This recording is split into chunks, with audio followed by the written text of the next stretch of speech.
Okay. Hello, welcome back. The lecture on Magical Realism.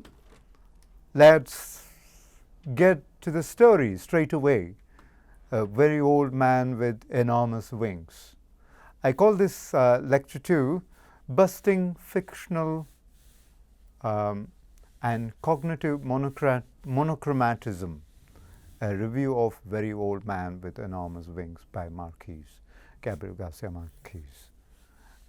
Well, fictional and cognitive monochromatism, well, of the kind that I discussed earlier about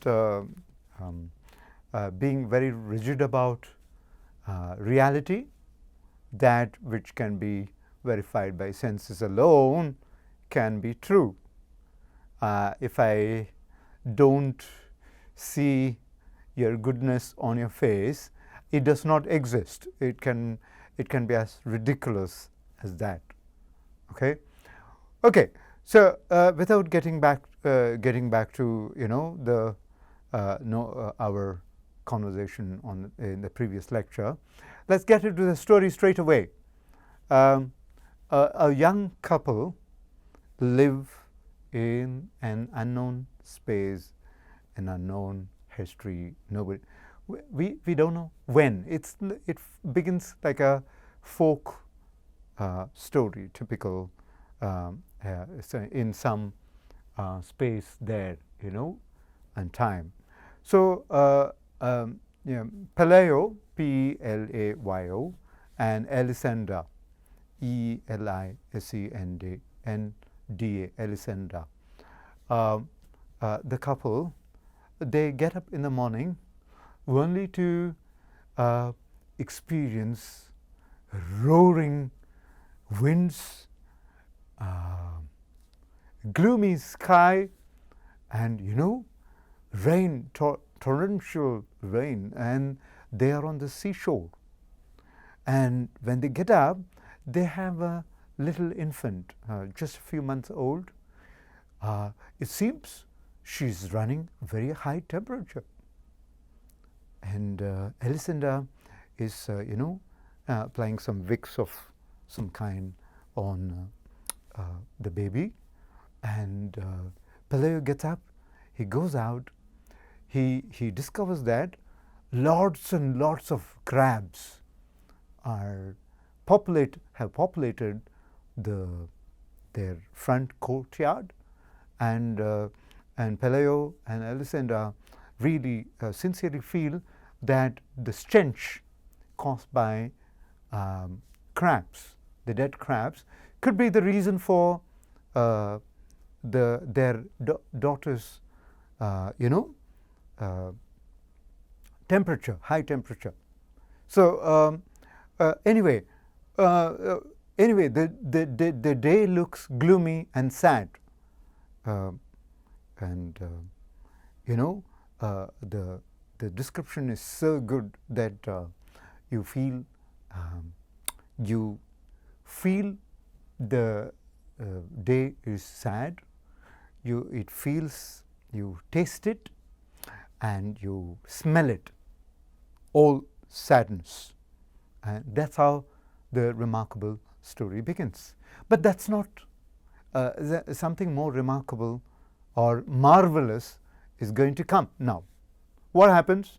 Pelayo walks beyond the courtyard and discovers some strange creature lying down in front of their courtyard.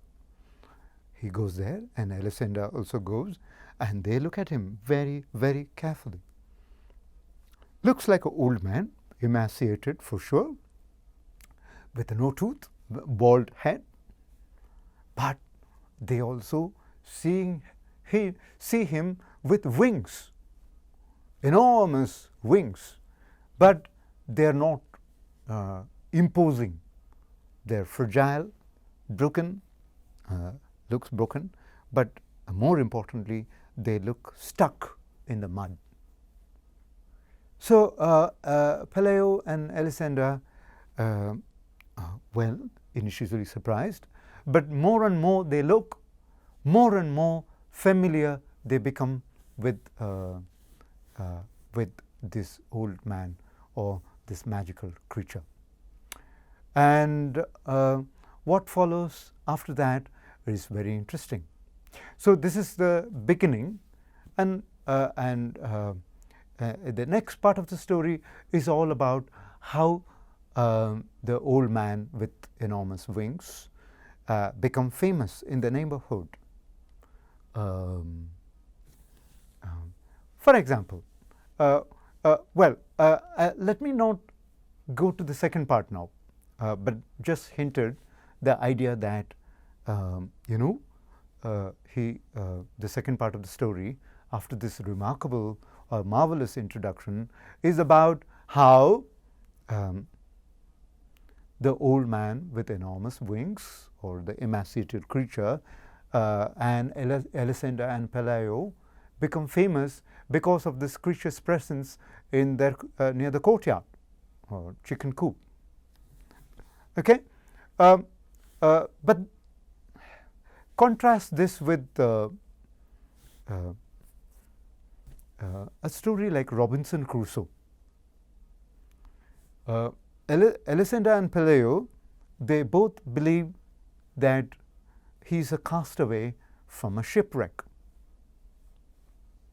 Robinson Crusoe, a remarkable modern myth of Western imagination, is about how a mariner, equally shipwrecked, goes to an island, makes the island, conquers it, produces economies of scale that suit his individuality, and he colonizes the island all for himself.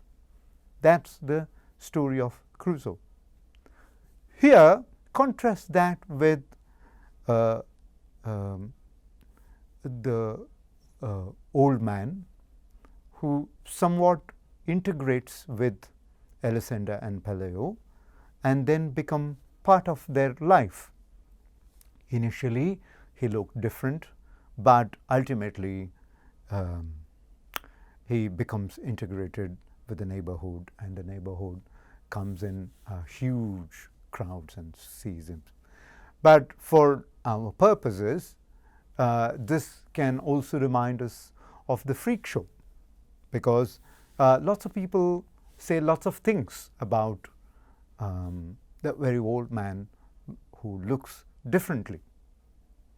For example, the second part of the story is all about how he becomes famous, the old man, and equally the couple, and how the new situation gets attention from the neighborhood.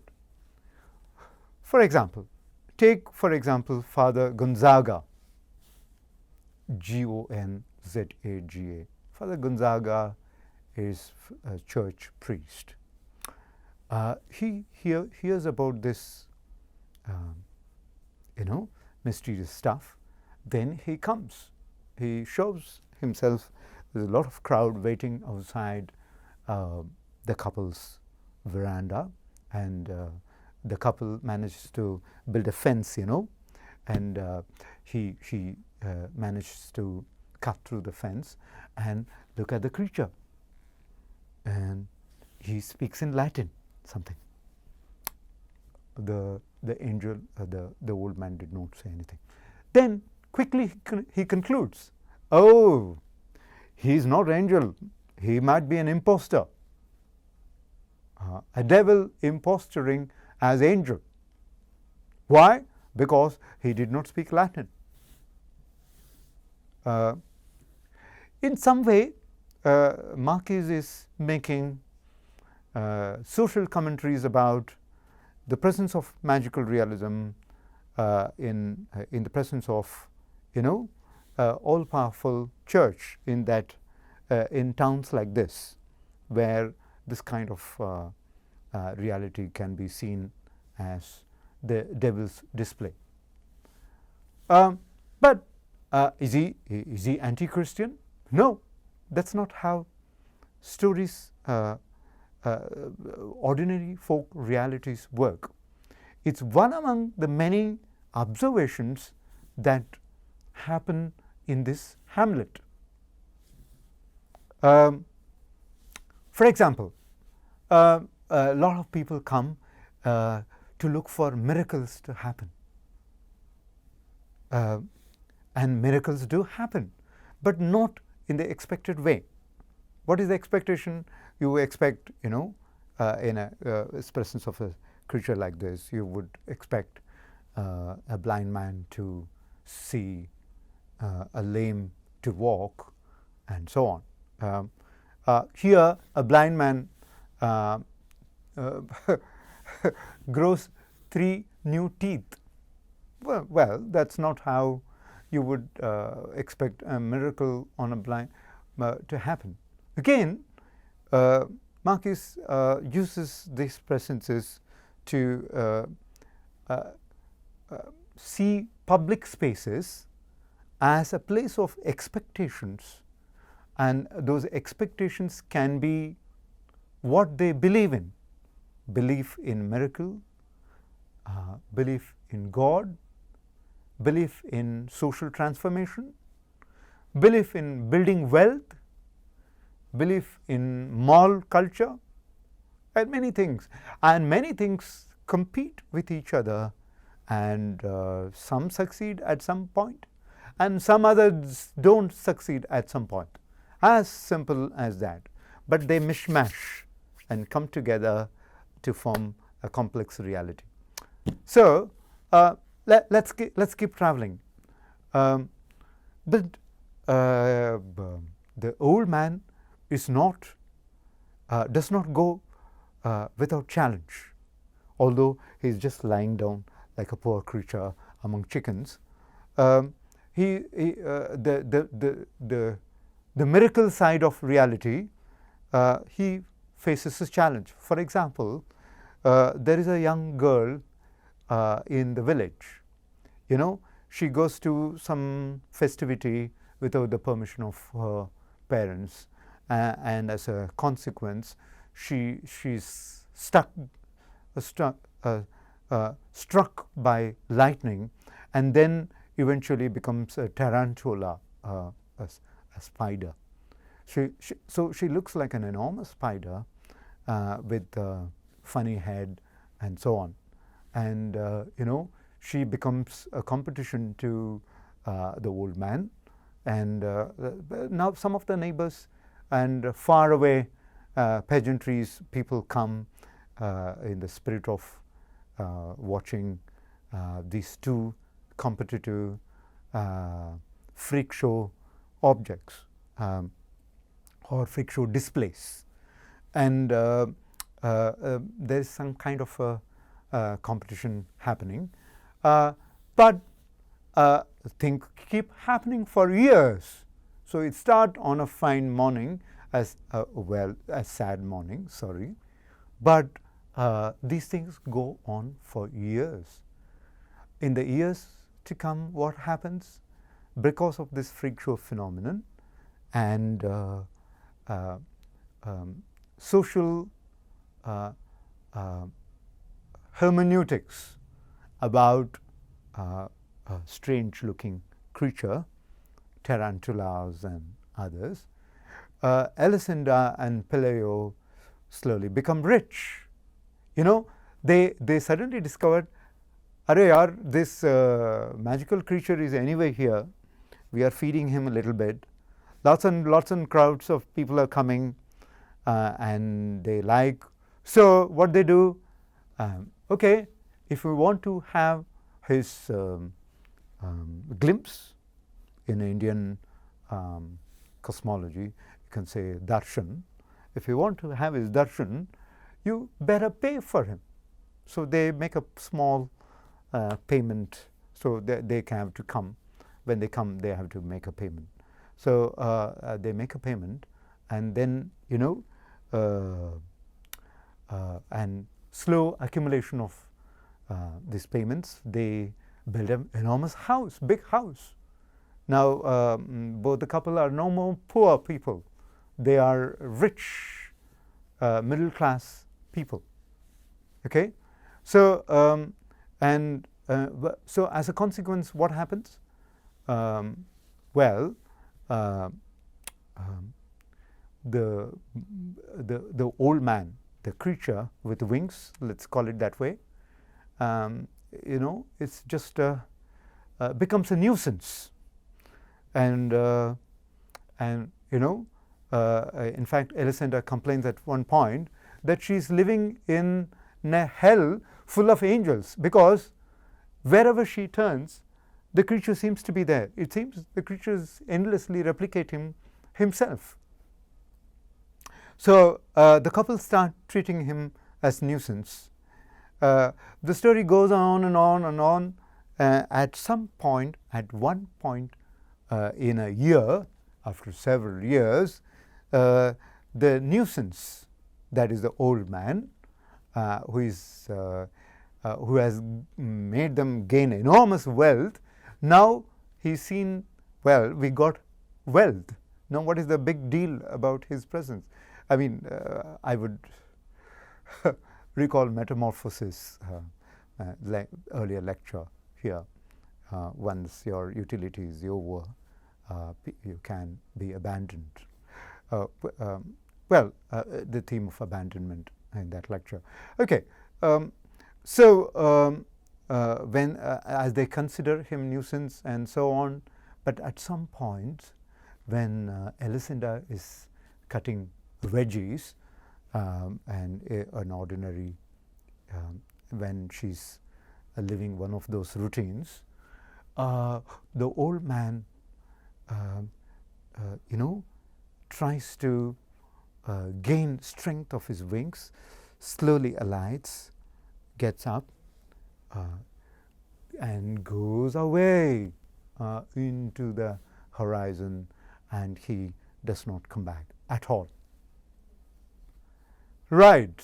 So, what did we achieve in saying and listening to this story? Fictional and cognitive monochromatism busted. How? Well, here, ideal modern scientific mind would imagine Peleus spotting old man with enormous wings as some kind of early morning hallucination. Maybe he had lots of alcohol to the previous evening, or it's a kind of a morning slippage of vision. But that's not how things happen here. The magical, the real, the religious, secular institutions, institutions of faith, economies, many things coexist together to weave a complex picture about human expectations, human emotional investments, investments of pleasure, freakishness, and so on. So lots of things coexist here, and that's how the story busts open fictional monochromatism and cognitive monochromatism. What are the things that the story plays with, relies on to do this? Well, ambiguity, the notion of ambiguity. For example, all the time we do not know what is real. Should we believe in reality that senses give, or should we consider reality as that which we believe in, or should we believe in reality of hearsay, or should we believe in reality that comes through gossip? Or should we believe in realities given by religions, faiths, habits, attitudes, cognition, virtual simulation? Well, all of the above. So you will find all of them doing the rounds together, keeping the readers at the edge of reality. I strongly recommend that you read this story, A Very Old Man with Enormous Wings. It is available, free to download. I'll make sure the link for the story is available. Okay. What else that the story it relies on complex social and cultural hermeneutics. Hermeneutics is the science, is the art of interpretation. We cannot, we cannot construct reality by not considering social interpretations. And social interpretations are multiple.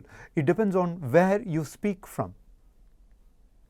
The couple speak from the child's point of view, Father Gonzaga, the woman in the neighborhood, girls, distant travelers.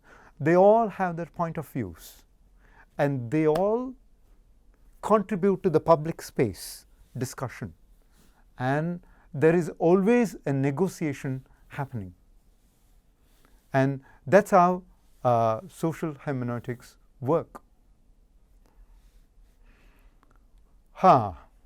Right.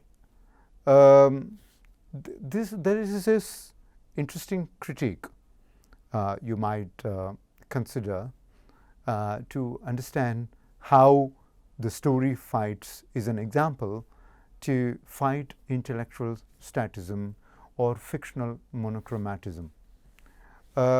Louis Parkinson Zamora, Louis, L-O-I-S, Parkinson, P-A-R-K-I-N-S-O-N,